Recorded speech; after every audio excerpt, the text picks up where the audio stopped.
เอาสบายดีมื้อนี้เรามาพามาเที่ยวตาดห้วยทรายขาวอยู่ที่นครหลวงจันทร์โบแมนเนาะอยู่ทางเมืองธุรคมนี่เข้ามาเบิ่งทางด้านในจะมีร้านอาหารของตาดห้วยทรายขาวพามาเบิ่งวิวทางในนะของตาดมันสีสวยงามขนาดไหน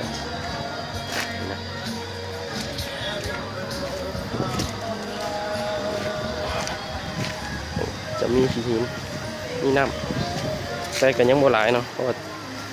ต้นเดือนของฤดูฝนน้ำจะไหลอยู่ประมาณช่วงเดือน9 เดือน 10คุณ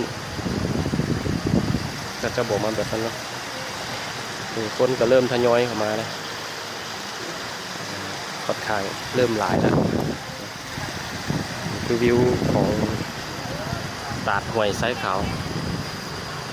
เดี๋ยวสิพาไปเบิ่งทีมงานเนาะที่มาในด้านอาหารเนาะนี่คือทีมงานแม่ครัวกำลังแกงหน่อไม้อยู่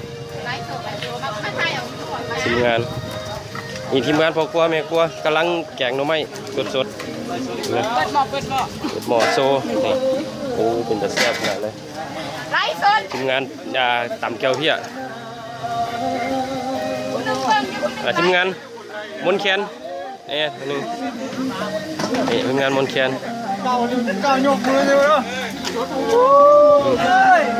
กำลังตำบังฮุงอันนี้หัวหน้าใหญ่เพิ่นกำลังดึกเบียร์ทีมงานสุกปิ้งเนี่ยอยากกินบ่นะต้องเบิ่งให้มันแซ่บ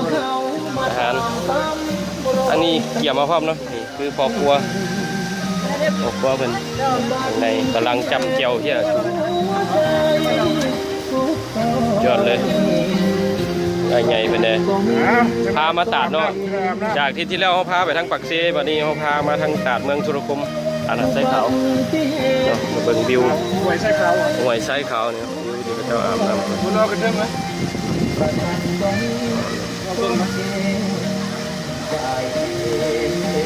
ทางด้านถึงแล้วขึ้นไปด้านถึงยังมีหลายอยู่ถึง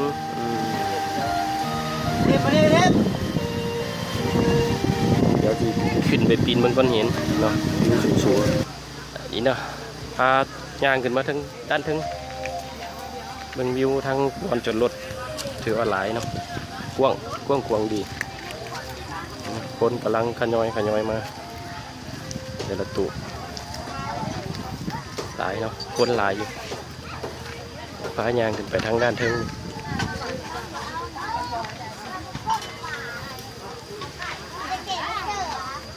ปึ๊บนี่เนาะทางด้านวิวทางกลางแต่ยังบนทางถึงจะปิดอ่างน้ำด้านถึงก็ขึ้นไปยังไก่อยู่พระเจ้าซูมเห็นไหมเย็นสบายทางทีมงานเป็นกันเลยลงลอยเลยบ่จัน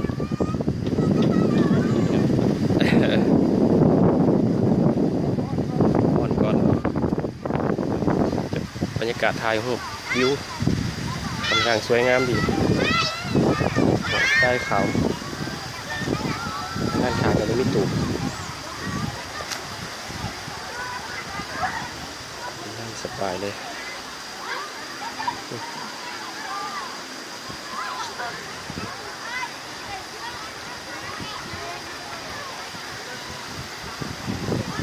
เหมาะที่การถ่ายรูปถ่ายทำวิวสวยๆทางทีมงานเพิ่นกับคุณกำลังซูมกล้องอยู่กำลังเซลฟี่ทางด้านเทิงยังไก่ยังหลายอยู่นี่เนาะนี่เนาะยังไก่น้ำก็ยังบ่หลายส่วนเดี๋ยวพาย่างขึ้นไปทางด้านเทิงอีกหน่อยนึงเพื่อจะเห็นวิวสวยๆกว่านี้แน่เนาะพาย่างขึ้นไปตอนนี้กำลังขึ้นไปอยู่เนาะ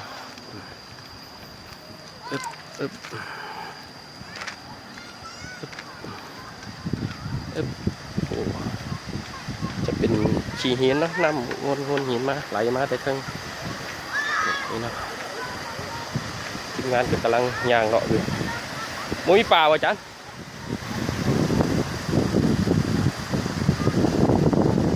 มันยังหลายทางไปที่เทิงก็มี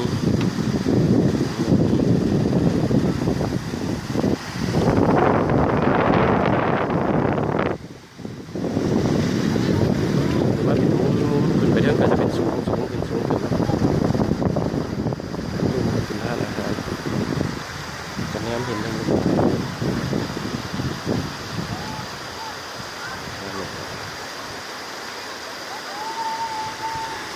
สวยงามหลายธรรมศาสตร์เนาะแล้วข้าพเจ้าสิพาลงไปพูดอะไรทางด้านตู่ทางอาหารการกินสิลงไปคุณอีกบ้านหนึงเอากลับมาต่อเมนูอาหารเนาะกับแม่ครัวคือเก่ายังหมดสิแล้วละอันนี้แม่ครัวสีมือดีตำหุ้งนี่สุดยอดเลยแบบแม่บอกตักโอ้คนนี้มันกล้องกำลังตำมาหุ้ง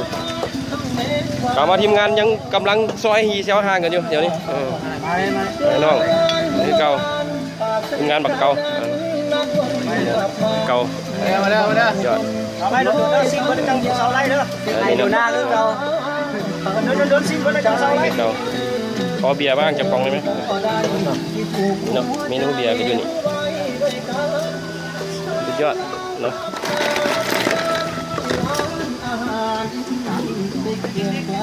ทั้งปิ้งกับปิ้งต่อเนื่องต่อเนื่อง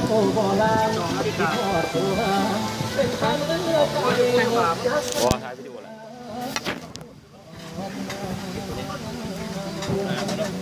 เนาะตอนนี้กำลังซีซอยซีเนาะเด็กกำลังดื่มเบียร์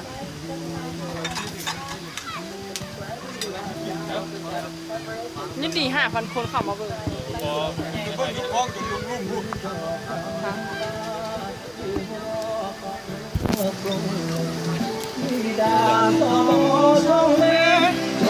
ตำรวจตม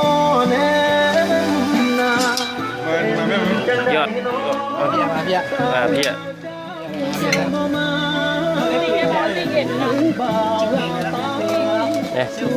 คือว่าอาหารเขาก็เริ่มจะเสร็จสิ้นละไอ้นี่เนาะทางทีมงานโอ้สุดยอดเลยยกโป้แฮมก้อยเลยสำหรับทริปที่พามาทัวร์ในทริปนี้ขอจบก่อนเนาะจะได้รับประทานอาหารเนาะในทริปหน้าเดี๋ยว